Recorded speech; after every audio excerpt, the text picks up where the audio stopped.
Hello, everyone. Good evening, and welcome to Gosforth Civic Theatre. Welcome to those of you who are new faces tonight, and welcome back to those of you who joined us last night for our chemistry evening, which was thoroughly delightful and very exciting. Lots of great panel discussions and a beautiful performance by Rebecca Nash. Tonight, we're going to be learning about ecology and biology. And we have a wonderful set of musicians who are joining us this evening to do so. But before we bring them on, I just want to say a big thank you to all the tech team here at Gosforth Civic Theatre for helping us. They're absolutely fantastic. It's a wonderful venue and it's always a pleasure to be here. And also a big thanks to all of our sponsors who have put up the money to help us to create this event. Golson Cott Foundation, the Scops Arts Trust, and the Arts Council of England. So big thanks to them for helping us to make this event happen. So, to begin with, three musicians who it's always a delight to welcome to Newcastle. They've been through in various forms before, but tonight performing a very special piece of music for our science event. So please welcome Lauren Kinsella Trio with Radical, A Plant's First Root.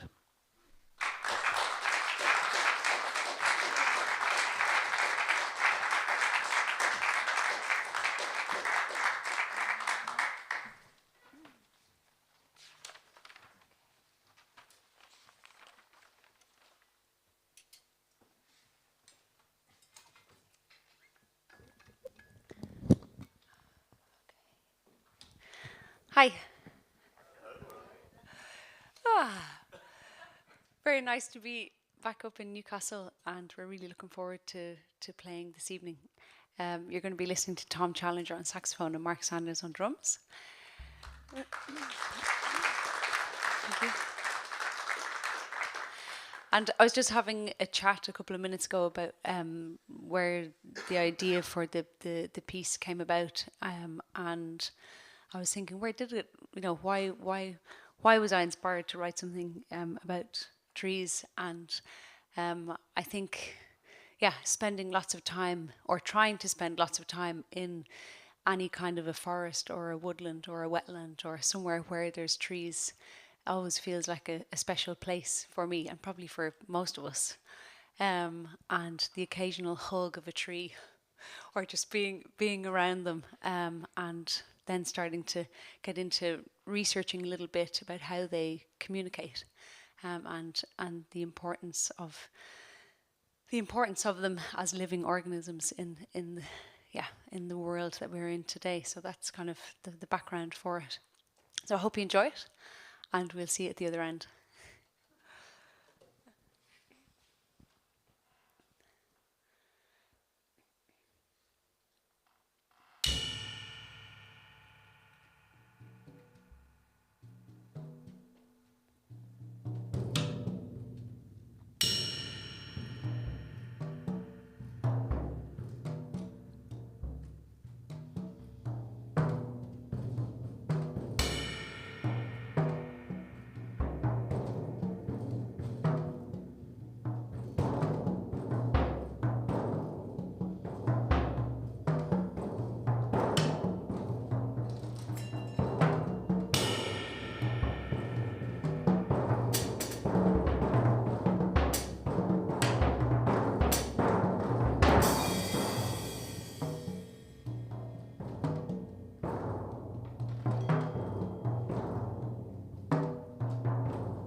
na na na, dee whoa, na na dee oh, dee oh, dee oh, dee oh, dee ha, la whoa, dee oh, dee oh, na na na, oh.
Stake your claim in the woods and the forests. This is where the trees speak. They are telling stories underground just like us.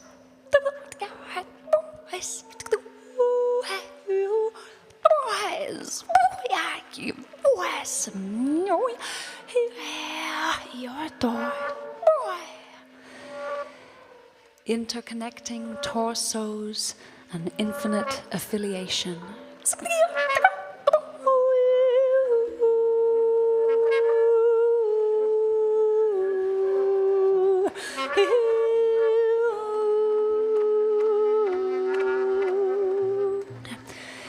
Internal pressure, external measures to cope with.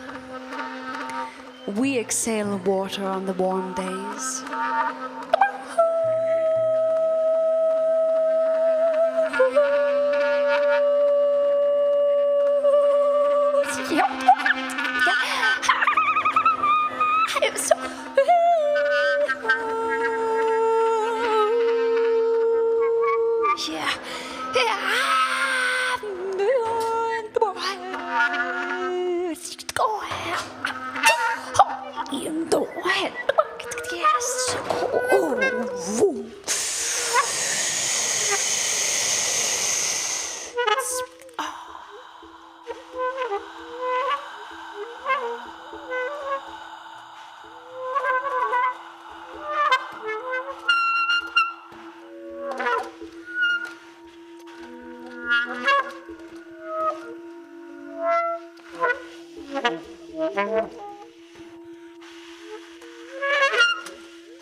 Pulled up and out and up and out and up and out and up and out again, and liquid pulled up and out and up and out and up and out and again.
They communicate through scent, have a way of knowing when to call. Each one states their ground. Their ongoing inquiries into movement, light. Sometimes they rest from growing in solid, from growing less so from growing in a from the glowing from this going to medieval truths. from the world. It is a fraud and fraud is a fraud. There's a whole heaven. I'm amongst each other as if to take stock. I have to.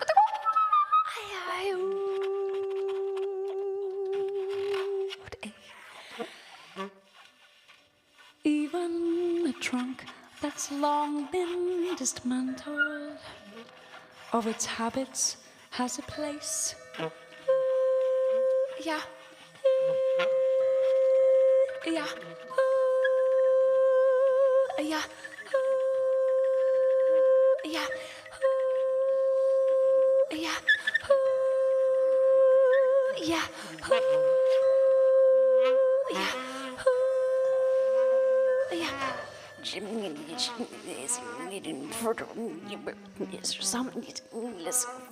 You're claiming in the woods in this on the floor of the sand, where on the city and this where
for you.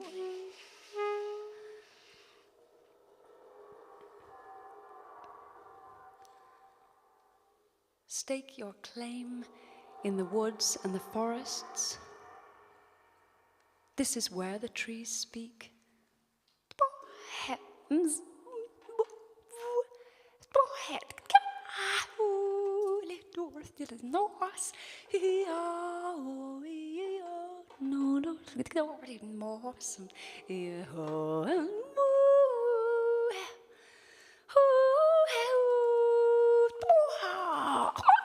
So, they are telling stories underground, just like us.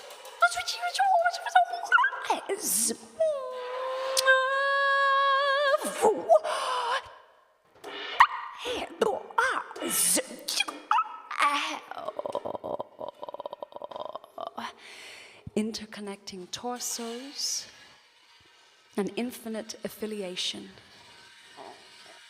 Internal pressure, external measures to cope with. They exhale water on the warm days. If the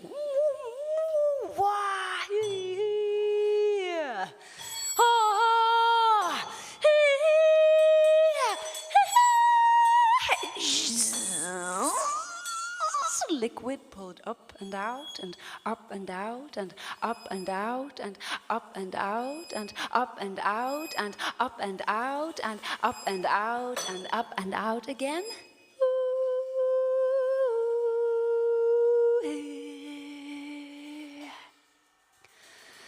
Sometimes the water is held, nothing flows. They communicate through scent, have a way of knowing when to call. Each one states their ground, their ongoing inquiries into movement, light. Sometimes they rest from growing amongst each other as if to take stock. Even a trunk that's long been dismantled of its habits has a place.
Hell of yours and hell save your ass on boys, gives more and boys, more has all if more hay, mors here, more has døn more have more has if so here all has don't stay and the call as we all have noise in ours have how till how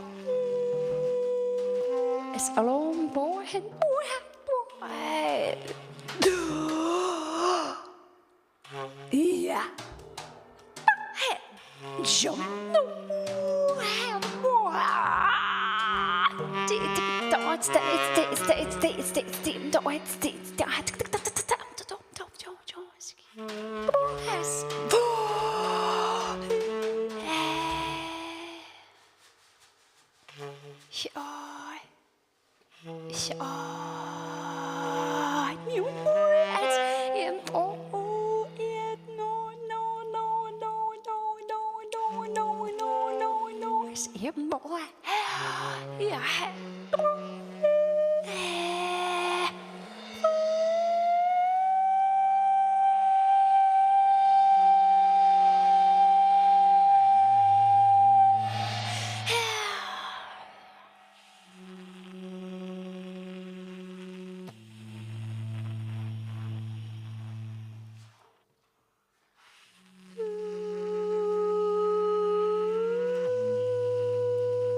Tom Challenger and Mark Sanders. Thank you. Thanks very much. I hope you enjoy the rest of the evening and the festival.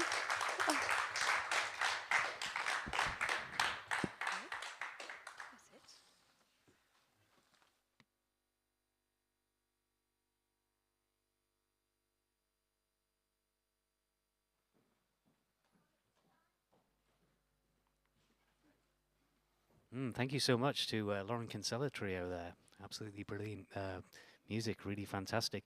And it just occurred to me when Lauren was performing there, when I first started getting into jazz and improvised music myself, which would have been about 18 years ago, I think it was. Mark Sanders was actually one of the first musicians I ever saw perform, and one of the people that made me never look back into following this kind of music, this very, very exciting music. So to any of you people here tonight who have not ever experienced this kind of music, how lucky you are to be experiencing going through this for the first time, possibly. I am making an assumption there, but I think we might have some new faces tonight that don't ordinarily come to our concerts. But anyway, thank you so much, Lauren. That was really wonderful, really beautiful. Thanks so much.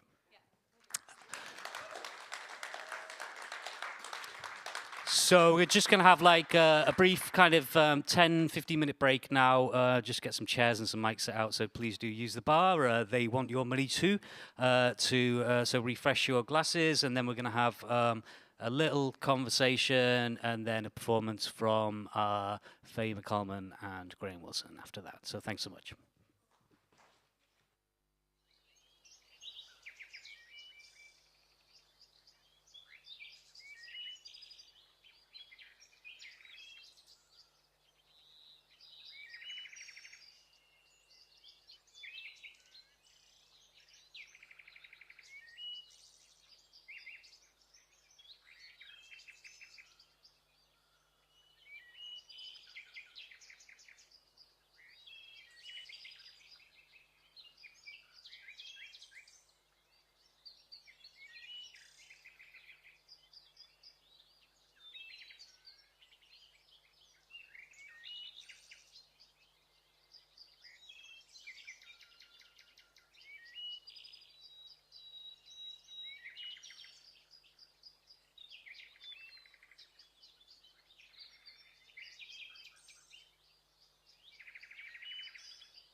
I've got my glasses, but it's like they're just for reading, but it's like, it's a nightmare sort of, so I just won't wear them.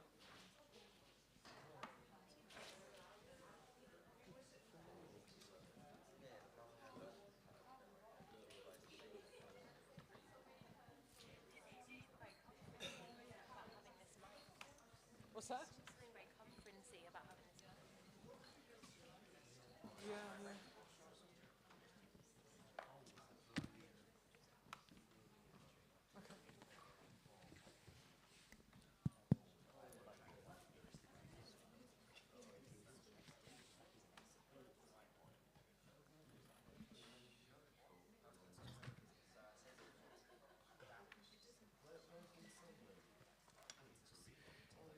So, hello everyone, and welcome back. So we're just going to have a short, sort of 50-minute chat before the next kind of performance. So I'm with Graeme Wilson, who is a visiting fellow at Edinburgh University and a musician with a background in music psychology research, and also Faye MacCalman, who's a musician, composer, improviser, and based in Newcastle.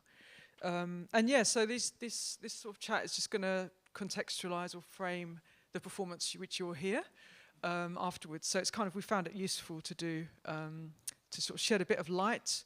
And so I just wanted to talk to you first, Graeme, about sort of the concept and research that has sort of gone into sort of frame this particular performance.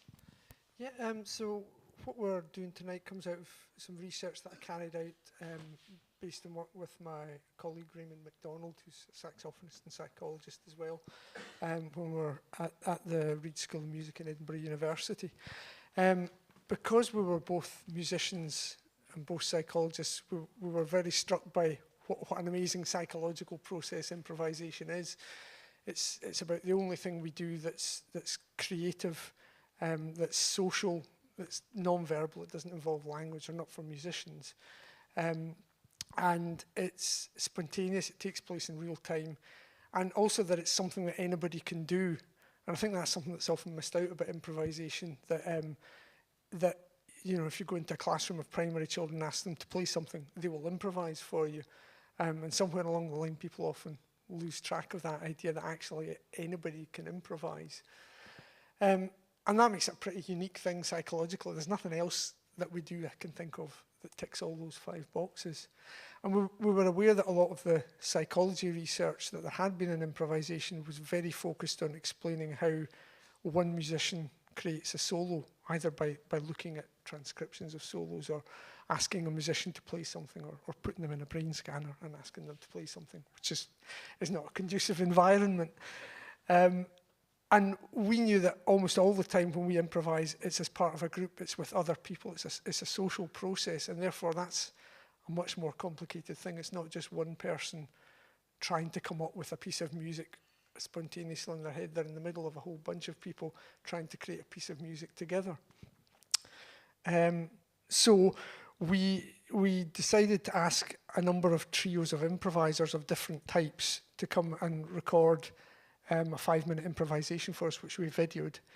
And then I sent them to separate rooms, and I asked them each to talk me through the video and explain what had been going on in each 20-second excerpt.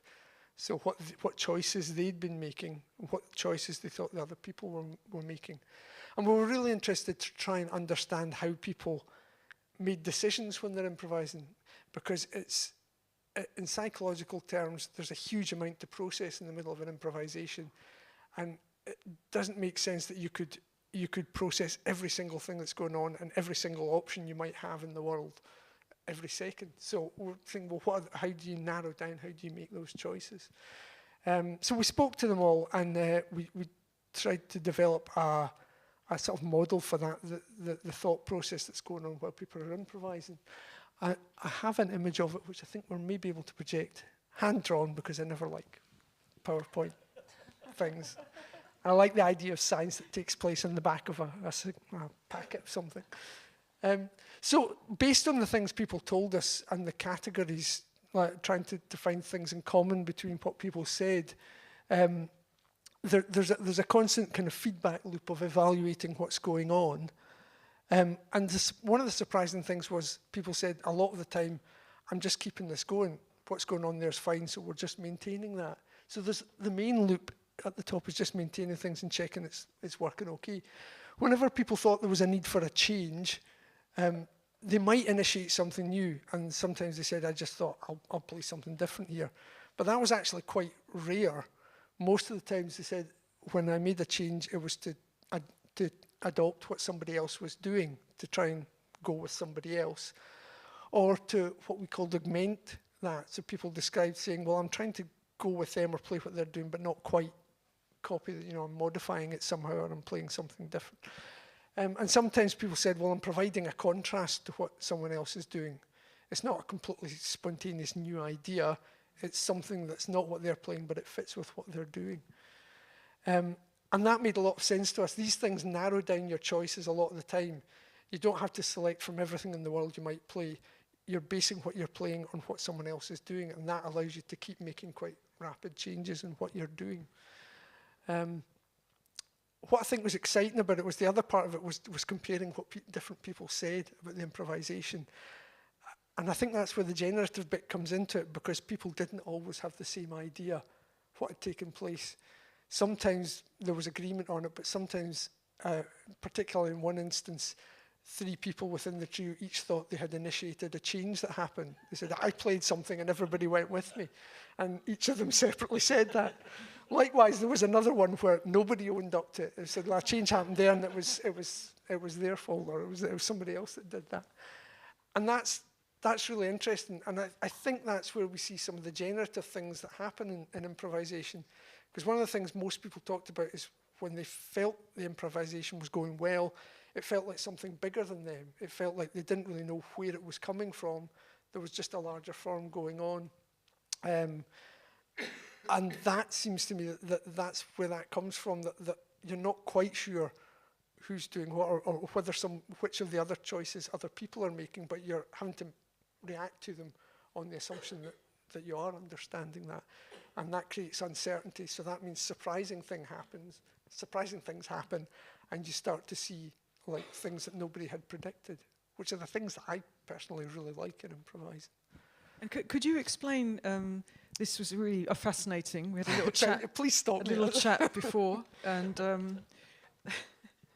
the collective behaviour of animals, such as shoals of fish, flocks of birds, and which is kind of what this is leading on to. Would you mind just explaining that concept? Yes. It's interesting. So I've been thinking about this for a number of years now, since we sort of come up with the model, and there has been a lot of interest traditionally, particularly in the writings of David Borgo, in the idea that group improvisation may be a collective behaviour of the sort that we see across the animal kingdom, and which is usually very compelling. So there's quite a lot of improvisers over time have been interested in the idea of insects swarming, or shoals of fish, or another collective behaviour where we suddenly see the shape of a shoal of fish moving and changing, but again, it's not an individual fish that's responsible for it. And particularly in birds, I've latched onto starlings as the kind of par excellence example of flocking, but there are a number of birds that engage in flocking behaviour, particularly around roosting time, so half an hour before they roost. They'll all suddenly gather like a flash mob where they're going to do that, but will fly in these very spectacular formations above there for about half an hour at dusk. I'm guessing most people here have probably seen that and gone, that's amazing, because it's an incredible sight. And I know that at Whitley Bay Lighthouse, over the winter, you can see a lot of the wading birds flocking quite beautifully. So that's something that inspires a lot of artists, and particularly in the world of dance. I know of at least 3 dance pieces that are purportedly about flocking. But I had a look into, there's obviously a lot of scientific research into how birds do that and why they do that. It's understood to be a mechanism to avoid predators, that you create a confusion effect. And there's evidence from observing bird flocks that in areas of high predation, birds are more likely to engage in more and bigger flocking behaviour, and that hawks are less successful at picking off birds from a flock than they are from individuals. So there's a lot of research on that, but also research on trying to understand how they do it, because it's quite a feat. They're flying at 20 miles an hour each. If they happen to be heading towards each other, that's 40 miles an hour between them. They're about, sometimes I think, a wingspan apart. If they stop or slow down, they start to fall, which I don't think was something I'd realised before, that unlike fish, which if they slow down, they just slow down. If you're a starling and you start to slow down, you start to fall out of the sky, which admittedly isn't something we have to worry about in improvisation. But but again, people have studied that and said, well, it's a hugely complex behaviour, but it doesn't seem reasonable to expect they're engaged in some kind of hugely complex thought to achieve that. And a range of evidence from either observing birds or from trying to model starlings in computers, which can now be done sort of programming to make choices of the kind we saw improvisers describing, suggests that there are three key actions that the starlings engage in. They're attracted to other starlings, they want to be near other starlings, they don't want to be too close, so they will act to try and avoid starlings if they're too close, and they act to align each other, so they've got to make sure that if there's a change of direction, they go with it. And there's good evidence from the latest computer modelling that the choices, particularly for avoidance, are based on what your nearest starling is doing. So they're not seeing the whole picture, they're not seeing the whole flock, they're just thinking what's happening around me, what do I need to do in relation to that, which seems very much like the three choices at the far side of that diagram. So I think that leads us on to tonight's performance, which is very much tied to the kind of the patterns of the starlings, if I understand correctly. So what I think myself and Faye are going to try and do is start playing with some of those choices consciously, because again, I don't think most improvisers consciously think, I'm going to adopt now, I'm going to do that. They just do it. I think they described it in that way because I was asked them to verbalise it. So we're going to experiment with trying to just improvise using some of those choices and see where that takes us. And then we're going to try and come on at the end to working with a larger group of improvisers, including yourself, hopefully. That's true. That's true. And see whether we can expand the flock a bit. And Faye, I'd just like to ask you, what's the experience been like for you, like working within this concept? Have you found anything sort of different in the way you've been improvising? What kind of thoughts do you have? Yeah, I think, that was a lot louder than I thought it would be. So I was thinking about this earlier, and sometimes when I'm free improvising, it feels like there's an overwhelming amount of choices that you have, and I really liked having it narrowed down to like these three concepts, and I think it actually made me listen more to what was going on, because even the contrast one, which is meant to be about going away from what's happening, in order to go away from what's happening, you've got to really know what's happening, whereas sometimes it can feel like if you want to interrupt something, or even if you're just improvising generally, to be honest, you're so much in your own head, even in group situations, that I think this is quite a good way to kind of remove that element and just think about the overall sound and see it in a slightly more, I guess, process way than in a kind of, like it is really creative, obviously, but you're thinking in terms of like, what will I do next and what's happening right now? And it just provides like a whole framework for something that is really free in its essence. So I've found it really fun to play around with. Great. And I really like birds, so it's really good as well. So what will we expect now? Will you be playing one long improvisation, or will it be sort of smaller pieces? We're going to try taking a few shorter ones to sort of give ourselves a few different approaches to it. Great. Well, I think we've sort of covered quite a lot of material there, so I think we're ready to perform, or you're ready to perform, and I'll take a seat in the audience. Thanks so much. Thank you very much. Graeme Wilson and Faye MacCalman.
Thank you very much. At this stage, we would like to invite our larger flock to take to the stage with us, if they're out there in the audience.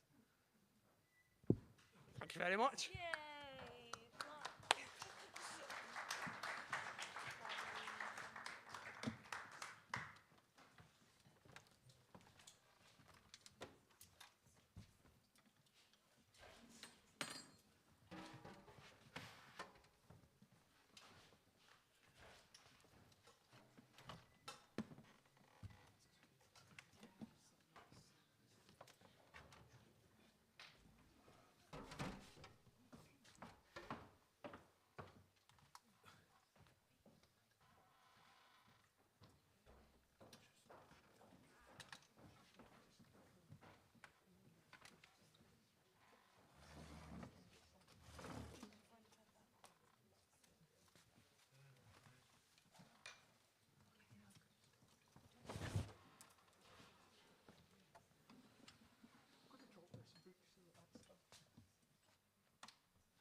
Thank you very much. That was the wonderful Faye MacCalman on woodwinds, with the assistance of Dee Byrne on alto saxophone, Mark Sanders on spectacular percussion array, Stuart Smith on guitar, and Rebecca Nash on piano. Thank you very much.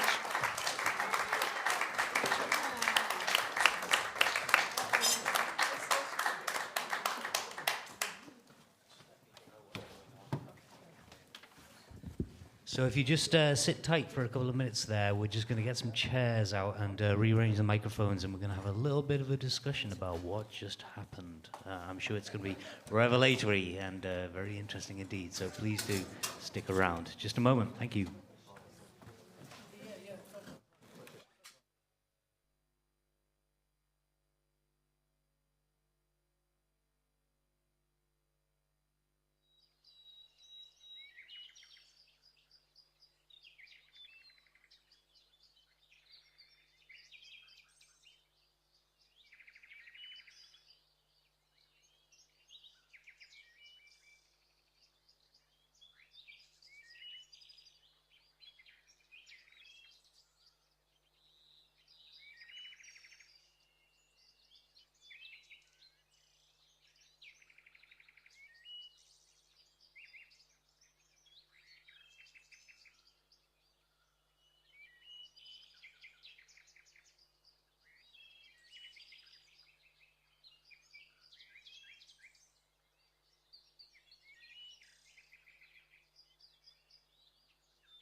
Okay, so we can have a nice little chat now. Very much looking forward to this. And just before we begin, to say that if you want to come tomorrow night, we're going to be studying physics, and I'm very much looking forward to that because we're going to have Hanul Park, who's flying in from Berlin, to come and perform for us. He's a wonderful, wonderful Korean-American guitar player.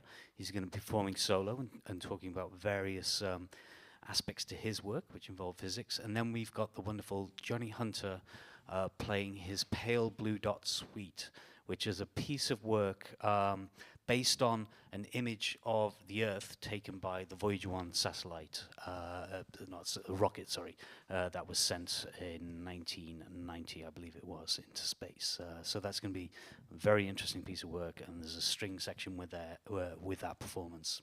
So thoroughly looking forward to that. And I also just wanted to mention my good friend Chris over there just reminded me that we do have some donation tins on the bar out there. We're raising some money for the refugees in Ukraine at the minute. Obviously, there's some terrible atrocities going on, and we're all aware of that. You don't need me to talk to you about that. But if you feel like you want to put some money into those donation tins, then please do so. That would be really wonderful. And thank you very much. So let's have a nice little chat about ecology and biology. So thank you, everyone. Welcome back. Thanks for sticking around. And I just want to introduce, so obviously we've been well acquainted now with Faye MacCalman and Graeme Wilson, and me as well. But yeah, I just want to reintroduce Dr. Lee Hyam to the stage from the University of Newcastle, who's a chemistry lecturer in the School of Natural and Environmental Science. Right. And also we have Goda Stasicite. Yeah, that's correct. Who is a third-year undergraduate student in chemistry at the University of University of Newcastle. I'm standing in for Koi Mwamba tonight. Thank you.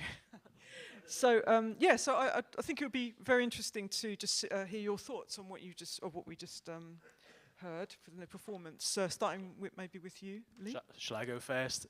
Okay, so I'm a chemist, like Dee's just said, rather than a biologist or environmental scientist. At the performance yesterday, obviously yourself and Rebecca were involved with, that was based on platinum. So as a chemist,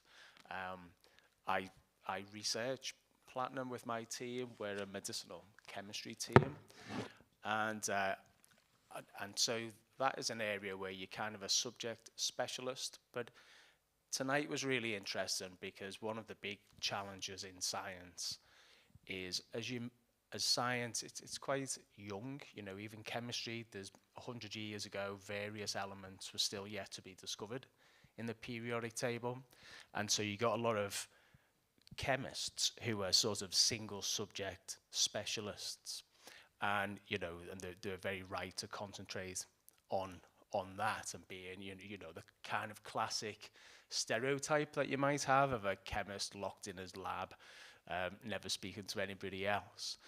And then tonight we've looked at some of these big broad challenges which the university is very keen on tackling. So United Nations Sustainable Development Goals and things like that. So issues like in the first performance, I was thinking about deforestation, and then also, migration. And what that really requires is a sort of cultural change from people who are happy in, a single domain that they are the master of, to actually working as part of teams, and where so different specialisms come together as part of a team.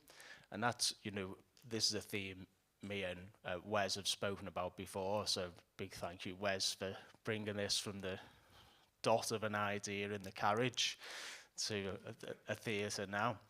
And so that actually provides, you know, quite a lot of two challenges that I'd like people really to think about. So we spend so much focus on training students to be excellent in their subject discipline, and we celebrate that. But some of these challenges need people to walk into an awkward, innovative space. And so we need to celebrate the kind of, I'm not a master in this area, because this area is new, this multidisciplinary, interdisciplinary area, and you're not a master. In fact, we're going to create a new area, and that's not always, students are much better at that than academics, to be honest with you, because once you've, you know, hit on a topic and it's popular and you teach it, stepping back and saying, right, I'll go back to being a student on this other challenge, you know, can require a bit of a shift in the mindset. So. Great. And Goda, can we hear your thoughts about tonight's performance and how that might relate to some of the things that interest you in your field?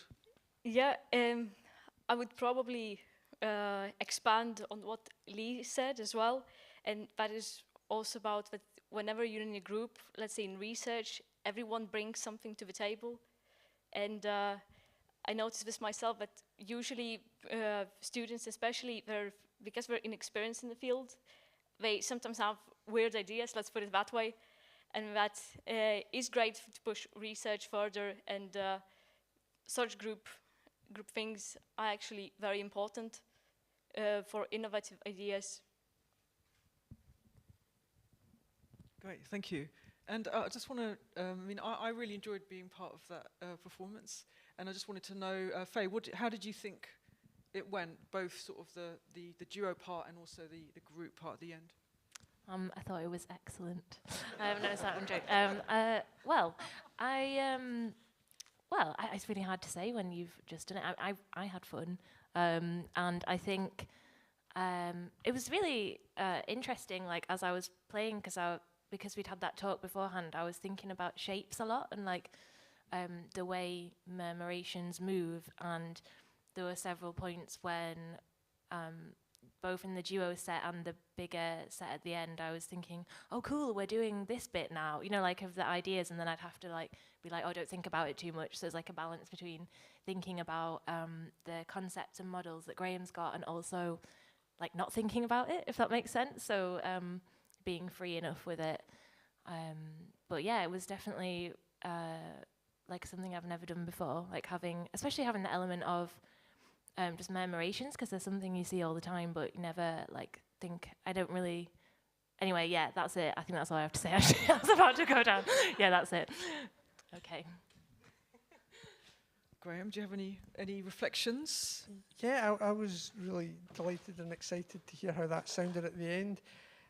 I've tried doing some of those kind of exercises and workshops before, but not as an actual performance, and not specifically to try and think about how this is or isn't like the way that starlings create a murmuration. And it seemed to me really exciting, because it did seem that all the way through it there were patterns emerging. There was things that suddenly sprang out of nowhere, and people were very locked in. I think because there's that focusing on what everybody else is doing rather than what am I doing in this piece of music, it was really exciting to see that. It also maybe made me think about some of the ways that it's not similar. As soon as we start trying to do that, we were following the instructions by saying try to adopt what someone else is doing. But what someone else is doing is changing all the time, and it's like, how much do I adopt? How long? How short? And I guess you just had to make a snap decision about that. So I think, I feel on the basis of that, yeah, I could see the mechanism happening, but it's quite a different thing we're doing, because we're trying to make something creative that we enjoy, and starlings are just trying not to be the one that gets eaten, and that must bring a different mindset to the whole thing. Yeah. We were pretty safe there on the stage tonight. How did it feel for you? Because you took part as well. How did it feel for me? Thank you. Thanks for asking. Yeah, I found it really interesting because I felt like I locked into certain things, and I don't think I would have done that if it had been completely free improvisation. I found myself locking in and like really honing in on maybe what you were doing, and then listening to what Mark was doing on the drums, and then like I don't know. I felt like I was honing in on very different instruments and kind of locking in a little bit, and like I guess like you're saying, the different. Then you've got the options then of like, what am I going to do? Am I going to contrast with it? Am I going to sort of align myself with that? So there was decisions having to be made quite quickly. Yeah. And then, as you say, the person who I'm listening to might have already decided to change what they're doing. So I found it interesting experience. I enjoyed it, in fact. Yeah.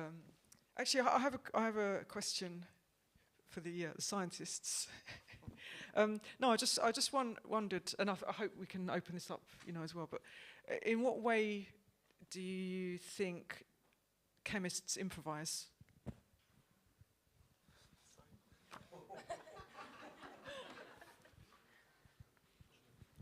This is indeed an interesting question. I mean, I'm sure that I'm just saying. I thought, it's interesting. In what way could or does a chemist improvise? I could say this from my personal experience, that I try to approach chemistry, let's say research, as a kind of like through the childish perspective, and it's like exploration kind of thing, and you try to do it in a way that you're not restricted by some certain laws of chemistry in that sense as well, because at the end of the day, some things are decided by people, and when you're trying to, let's say, innovate something, my experience is not much, but at least something. When I was doing industrial placement in Oxford, I found that sometimes you think the system behaves in some kind of way, but once you try very random approaches, it can actually work out in a very good way. And that would be the improvisation of it. So that's pretty much what I could say. And Lee? So I actually think that one of the things I'm really interested about this whole festival is there's a lot of common ground, and the reason I was sort of referencing single subject experts to like these complex ideas now, so thanks for the slide that's been put up. I wanted to talk about that just for a moment. And so it's the actual culture of the person, whether they're a chemist or a musician, who is willing to move into that space, that uncomfortable space, and so there's a security and a comfort in staying, as the master. But does that really push challenges? And so these kind of like big challenges that we're facing at the moment, I'll give an instance in a minute for medical purposes. Not only do you need to be a scientist, a specialist in your own discipline, you need to have the mindset that you don't mind not knowing everything, and that the other people in the room are the same. They will have, it might be a radiographer, it might be a biochemist, a physicist, so all different, but it's the mindset where they're like, we're going to come together and put on a performance and, have a creative output that you wouldn't be able to do as an individual. As an example, this probably says more about my mind than anything else, but working in medicine, chemistry medicine interface, I actually saw this picture as a tumor, this cloud, and so I was overthinking this, and the birds, I saw those as molecular receptors. So what happens, we mentioned this yesterday, when a cancer cell gets out of control, And one of the things that happens is on the surface, it will overexpress a receptor, so it'll be ready to grab more of a particular molecule or a hormone than a normal cell would. And so you could imagine a normal cell might just have a couple of birds on there, on this white cell. And that's our cancer cell. And so that's a way, right, to target, to discriminate between a healthy cell. You don't want to kill a healthy cell. You have the problems of toxicity and stuff like that. You want to target only the filter out the cancer cells. So you need to build the drug. So for that, you need the chemist. Then you need the biochemist and the pharmacist. And it might have a radioactive warhead to, or a fluorescent thing to glow in the dark. And so these... Imagine if you're the kind of person who isn't comfortable with improvisation. I'm not going to go to that meeting at the RVI because I'm not comfortable working on this interdisciplinary project where I'm not the master. And so the idea, especially teaching the likes of Goda and being taught by Goda, which is also true, is, having an open mind and being willing to give things a go. Yeah, and I was just thinking how, since as improvisers we're maybe used to being in that space, I guess it's like what is risky or out of your comfort zone, sort of, within the area of within the area of music. I mean, I think one of the things, and another that I was also thinking about when I was trying to find out more about murmurations, is the attraction of starlings to each other is based on they want about 6 or 7 starlings around them, and will improvise to get into that situation. Obviously 6 or 7 that are going to get eaten before them, but that it's an attraction nonetheless. But that feels a lot like that impetus.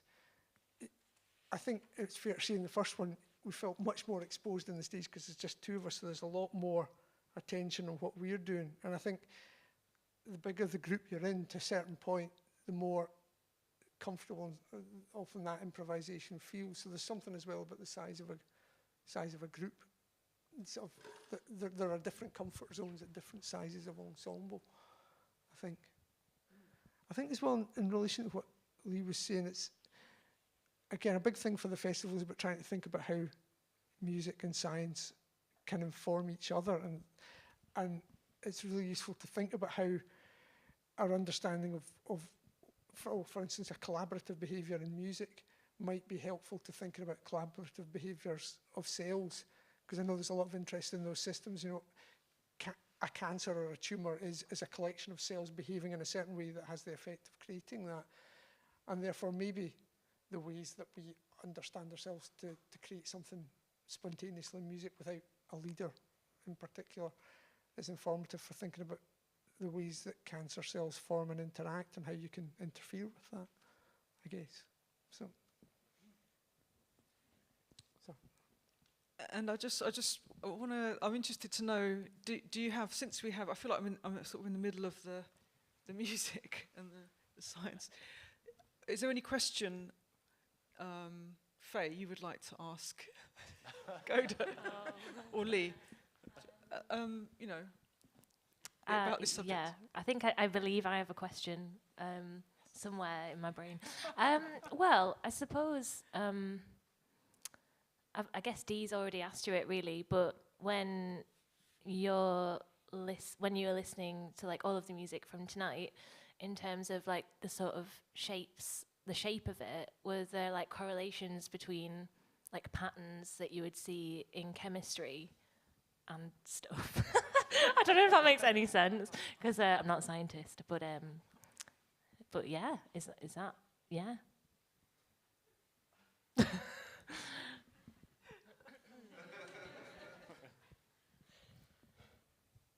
You can also say no. That's totally fine. I'll pass this question to Lee. Okay. Thanks, Goda. No problem. Well, there's certain. We were speaking last night about, maths underpinning science and also music and the whole pattern, the beat of nature, if you like. And I would say, I guess I would say science makes a lot of sense to me, but there's a certain, there does get to a point. We're talking about teachers, right? And so, as young people, you might be a bit vulnerable. You only need a bad science teacher to kind of put you off for life, and you don't return to science. And similarly, the same applies, with music.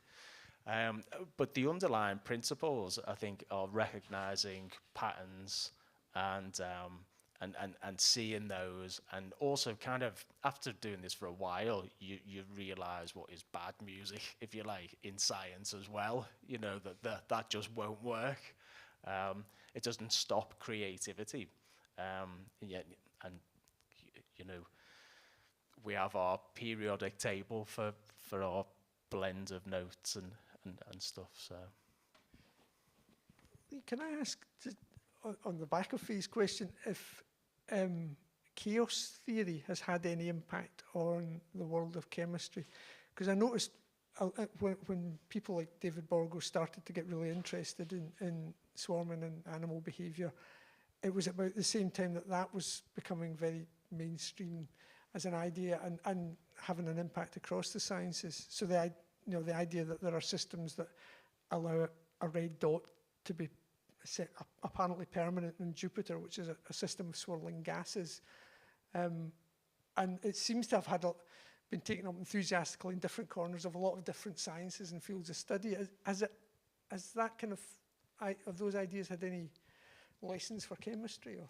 Yeah, so then normally those kind of things are applied to these big picture scenarios, and so you'll get different types of chemists, essentially. So, even within chemistry, you could have a molecular chemist who's very happy with this atom is joined to this one.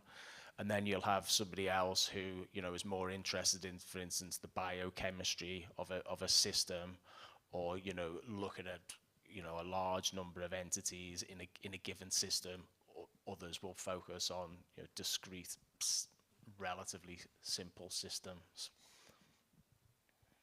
But again, so even in that area, the thing that I'm really interested in is there's a temptation to silo amongst yourselves, and and then that limits. It's great. Where is the trade-off between being an expert in inverted commas and saying, right, I could do this. This would be another paper. Nobody else in the world has got my head start, if you like. But at what point do you stop that and say, I'm going to go and do something new with these people, what is the skill? This is another thing that really interests me. Normally what happens is, as you go through your career, you kind of carve out a bit of a niche, and you don't have competitors for whatever reason.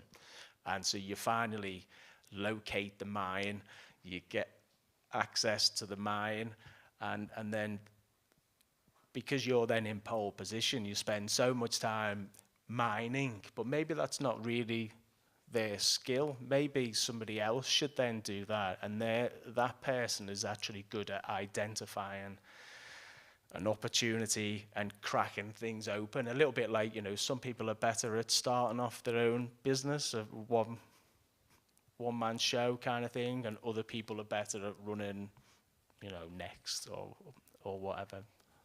So I definitely think anything that can encourage people to give things a go and not be so worried about getting 80% in every module they take at university is probably better for everybody. And also, encourage students to have a bit more of a balanced approach to university life.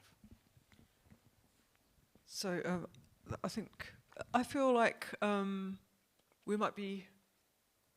we've explored quite a lot of interesting topics tonight, so we might be sort of drawing to a close.